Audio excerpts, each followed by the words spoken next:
Audio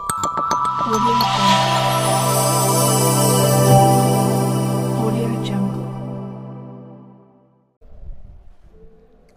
जय हिंद दोस्तों, नमस्कार। दीपक सर एजुकेशन यूट्यूब चैनल में आप सभी का स्वागत है। हम आपको यूट्यूब के माध्यम से आज कंप्यूटर की पीढ़ी के बारे में डिस्कस करेंगे। वीडियो को अंत तक जरूर देखें एवं कोई भी विद्यार्थी हमारे चैनल पर नए जुड़े हो हमारे चैनल को सब्सक्राइब करें, जिससे आने वाले वीडियो के नोटिफिकेशन आपको मिलते रहेंगे। चलो स्टार्ट करते हैं आज की वीडियो हम, ठीक है। चलिए, श्री गणेशाय नमः। ठीक है, आज गणेश चतुर्थी भैया, गणेश जी की स्थापना हो चुकी है। ठीक है, चलिए गणेश जी का नाम लेके श्री गणेश करके अपन क्लास को आगे बढ़ाते हैं। ठीक है, चलिए जी हम आज की क्लास एक थॉट के माध्यम से आगे की ओर प्रस्थान करते हैं। ठीक है, क्या बोल रहा भैया? जीत और हार आपकी सोच पर निर्भर करती है। बहुत बढ़िया भैया, जीत और हार आपकी सोच पर निर्भर करती है। क्या बोल रहा भैया? जीत और हार आपकी सोच पर निर्भर करती है। मान लो तो हार होगी और ठान लो तो जीत होगी। मतलब कहने का तात्पर्य है कि जैसे आप सोचोगे वैसे ही होगा। ठीक है, इसलिए माइंड में नेगेटिविटी नहीं आनी चाहिए। जीत और हार आपकी सोच पर निर्भर करती है। मान लो तो हार होगी।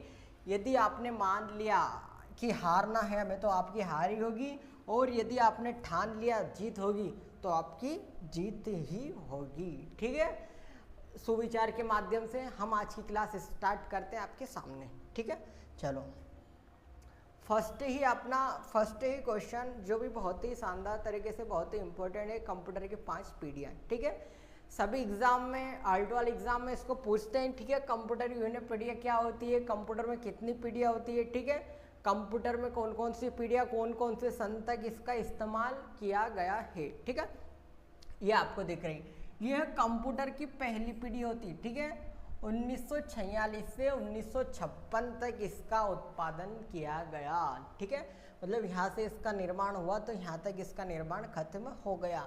चलो अपन जानते हैं आगे क्या हो रहा है।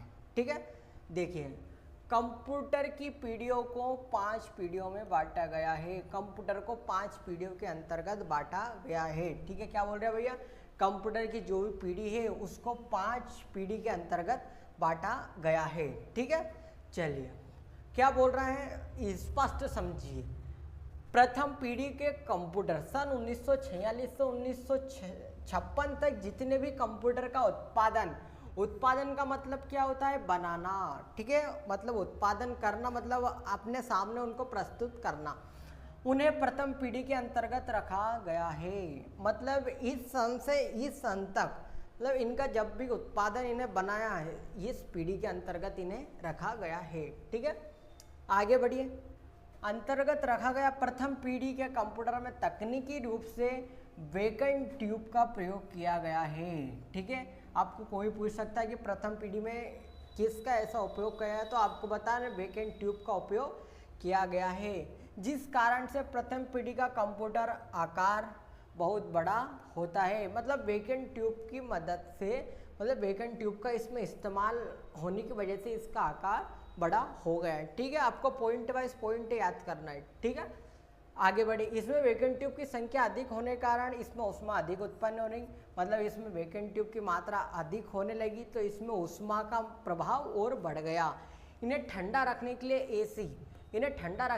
एसी का प्रयोग किया गया। ठीक है, प्रथम पीढ़ी के कंप्यूटर में मशीनी भाषा बहुत ही इंपॉर्टेंट है। प्रथम पीढ़ी के कंप्यूटर किस भाषा का प्रयोग किया गया, तो आपको बताना मशीनी भाषा का प्रयोग किया गया है। तथा इनपुट के लिए पंचगार्ड, बहुत ही इंपॉर्टेंट चीज, पंचगार्ड तथा आउटपुट के लिए प्रिंटर का उपयोग किया गया है। तथा स्टोरेज के लिए मैग्नेटिक डेम का प्रयोग किया गया है। उदाहरण ENIAC कंप्यूटर। कोई समस्या भाई यहाँ तक? बहुत ही शानदार तरीके से मैंने आम भाषा में आपके सामने प्रथम पीढ़ी प्रोवाइड करी है। ठीक है, एक बार अच्छे से समझिए और उसको लिखिए। ठीक है, एक बार और रिमाइंड कर रहा हूँ आपके सामने, प्रथम पीढ़ी सबसे पहले तो इम्पोर्टेंट चीज़ है, पूरा याद रखने की कोई ज़रूरत नहीं है आपको। ठीक है, पहले तो आप सन याद कर लो कि इस सन से इस सन तक इसका उत्पादन हुआ। मेन चीज़ बता रहा हूँ। ठीक है, इसमें वैकेंट ट्यूब का प्रयोग किया गया। ठीक है, इसका आकार बड़ा हो गया है, किसकी वजह से? वैकेंट ट्यूब की वजह से इसका आकार बड़ा हो गया है। ठीक है, इसमें वैकेंट ट्यूब की संख्या अधिक होने के कारण इसमें उसमें अधिक उत्पन्न होने लगी, ठीक है। फिर इसको ठंडा रखने के लिए एसी का प्रयोग किया गया, ठीक है। इसमें मशीनी भाषा का प्रयोग किया गया है और इनपुट के लिए तो पंचगाठ का प्रयोग किया गया है, ठीक है बेटा। इनपुट के लिए पंचगाठ का तथा आउटपुट के लिए प्रिंटर का उपयोग किया गया तथा स्टोरेज के लिए मैग्नेटिक ड्रम का उपयोग किया गया है। बहुत ही शानदार भैया, ठीक है। आ रहा है वीडियो आपको समझ में, ठीक है। नोट्स भी करते चलिए, ठीक है, स्क्रीनशॉट लेते चलिए, यदि समय हो ड्रॉप कर करके अब इसको नोट्स करते चाहिए। बहुत ही इंपॉर्टेंट चीज़ है आपकी, ठीक है। कंप्यूटर में 5 PDF पूछता ही 100%, ठीक है। आ रहा समझ में। उदाहरण ENIAC कंप्यूटर, देखो सबसे पहले तो आपको ये बताना, सन बता देना, पहली चीज़ तो ये हो गई। इसमें वैकेंट ट्यूब का उपयोग होने लगा तो इसका आकार बड़ा हो गया, ठीक है। फिर इसमें प्रथम पीढ़ी आकार बड़ा होगा, वैकेंट ट्यूब की संख्या हो, इसमें ऊष्मा अधिक उत्पन्न होने लगी। फिर ऊष्मा अधिक उत्पन्न होने लगी तो इसे ठंडा रखने के लिए एसी का प्रयोग किया गया, ठीक है। इसमें मशीनी भाषा का प्रयोग किया गया, इनपुट के लिए पंचगाठ का प्रयोग किया गया तथा आउटपुट के लिए प्रिंटर का उपयोग किया गया, ठीक है, तथा स्टोरेज के लिए मैग्नेटिक ड्रम का उपयोग किया गया, ठीक है। बहुत ही शानदार, समझ में आ रहा है सभी को, ठीक है। कमेंट के माध्यम से बता सकते हो आप, लाइक अपने दोस्तों में शेयर करें वीडियो, ठीक है। ये आपके सामने प्रथम पीढ़ी कंप्लीट हो गई। पूरा याद करने की जरूरत नहीं, मेन चीज़ कौन से वैकेंट ट्यूब का प्रयोग किया गया, इसका आकार बड़ा हो गया, ठीक है, इसलिए इसमें ऊष्मा अधिक प्रवाहित होने लगी। ऊष्मा अधिक प्रवाहित होने लगी तो ठंडा रखने के लिए एसी का प्रयोग किया, ठीक है। इसमें मशीनी भाषा का प्रयोग किया गया, इसमें इनपुट के लिए पंचगाठ का तथा आउटपुट के लिए प्रिंटर का उपयोग किया तथा स्टोरेज के लिए इसे मैग्नेटिक ड्रम का उपयोग किया गया। उदाहरण है आपका ENIAC कंप्यूटर, ठीक है। उम्मीद है आपको वीडियो यहाँ तक समझ में आया होगा, ठीक है। चले बड़े आगे, ये प्रथम पीढ़ी का आप डायग्राम देख रहे हैं, इस प्रकार के प्रथम पीढ़ी में कंप्यूटर रहते थे, ठीक है। ये दिख रहा आपको, ये प्रथम पीढ़ी के कंप्यूटर है आपके, ठीक है। 1946 से 1956 तक जितने भी कंप्यूटर उत्पादन किया गया उन्हें प्रथम पीढ़ी के अंतर्गत रखा गया है, ठीक है। उम्मीद है आपको वीडियो पसंद आया होगा, ठीक है। आगे बढ़ते हैं। फर्स्ट आपकी अच्छे से प्रथम पीढ़ी मैंने आपको एक्सप्लेन करवा दी है, ठीक है। आगे बढ़िए। अब जस्ट अकॉर्डिंग जैसे अपन आगे बढ़ते तो आपके सामने आती है कंप्यूटर की दूसरी पीढ़ियाँ, ठीक है। कंप्यूटर में विभिन्न प्रकार की पीढ़ियाँ होती है और कंप्यूटर में 5 प्रकार की पीढ़ियाँ होती है, ठीक है। ये हो गए भैया कंप्यूटर की दूसरी पीढ़ी। आपको दिख रहा है डायग्राम, ये है कंप्यूटर की, मतलब दूसरे फर्स्ट पे तो मैंने अभी डायग्राम बताया आपको, सेकेंड में इस प्रकार से कंप्यूटर होते हैं, ठीक है। अब इसका भैया 1956 एंडिंग थी इसकी, तो 1964 तक जितने भी कंप्यूटर का उत्पादन किया गया उन्हें दूसरी पीढ़ी के अंतर्गत यही बात आपको 5 ही पीढ़ियों में कहनी है।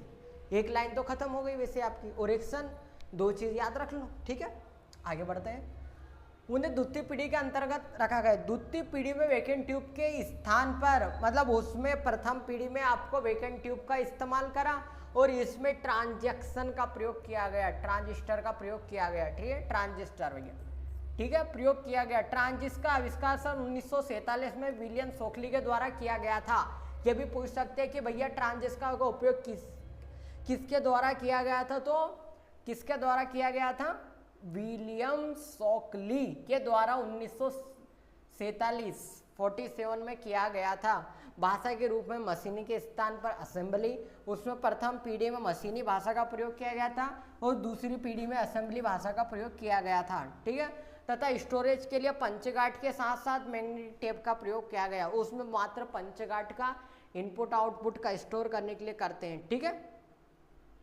पंचगाठ के साथ साथ मैग्नेटिक टेप का तथा डिस्क का भी सेकेंड स्टोरेज के लिए किया गया है, ठीक है। इसमें मैग्नेटिक ड्रम के स्थान पर मैग्नेटिक कोर मेमोरी का प्रयोग किया गया है। मतलब इस कहने का मतलब यही है, बस 2-3 लाइन सेम टू सेम है, उसके जस्ट अकॉर्डिंग आप याद कर सकते हो। ये कंप्यूटर की दूसरी पीढ़ी होती है, बहुत ही इंपॉर्टेंट है ये, ठीक है। पूछ सकते हैं कि भैया कंप्यूटर की दूसरी पीढ़ी में किसका उपयोग किया गया, कौन सी भाषा है, ट्रांजिस्टर का उपयोग क्यों गया और कितने सन में किया गया, आपको एक एक चीज पूछी जाएगी, ठीक है। चलिए इतना आया समझ में। देखिए पहला 1964 तक, ठीक है। 1956 से 1964 तक जितने भी कंप्यूटर का उत्पादन किया गया उन्हें प्रथम पीढ़ी के द्वितीय पीढ़ी के अंतर्गत रखा गया। इसमें वैकेंट ट्यूब के स्थान पर ट्रांजिस्टर का प्रयोग किया गया। ट्रांजिस्टर का सन 1947 में विलियम शॉकली के द्वारा किया गया था। भारत भाषा के रूप में मशीनी के स्थान पर असेंबली भाषा का, बहुत ही इंपॉर्टेंट चीज़ है भैया, असेंबली भाषा का प्रयोग किया गया तथा स्टोरेज के लिए पंचगार्ड के साथ साथ मैग्नेटिक टेप तथा डिस्क का प्रयोग भी सेकंड स्टोरेज, मतलब फर्स्ट तो चल रहा था मामला, फिर सेकंड में स्टोरेज के लिए इसमें मैग्नेटिक टेप के स्थान पर मैग्नेटिक कोर मेमोरी का प्रयोग किया गया है। ठीक है, वीडियो को सेव कर लीजिए या आप नोट्स भी बनाते चलिए। ये कंप्यूटर की दूसरी पीढ़ी में इस प्रकार से आपके कंप्यूटर रहते हैं। ठीक है, चलो आया समझ में सभी को भैया, लाइक थम्स अप कर दीजिए। आगे ये भैया कंप्यूटर की तीसरी पीढ़ी, फर्स्ट सेकेंड बताई मैंने, अब ये थर्ड पीढ़ी। ठीक है, इस प्रकार के भैया, जैसे देखना कंप्यूटर बदलते जाएंगे भैया। ठीक है, ये कंप्यूटर की तीसरी पीढ़ी, इस प्रकार तीसरी पीढ़ी में इस प्रकार के कंप्यूटर आए।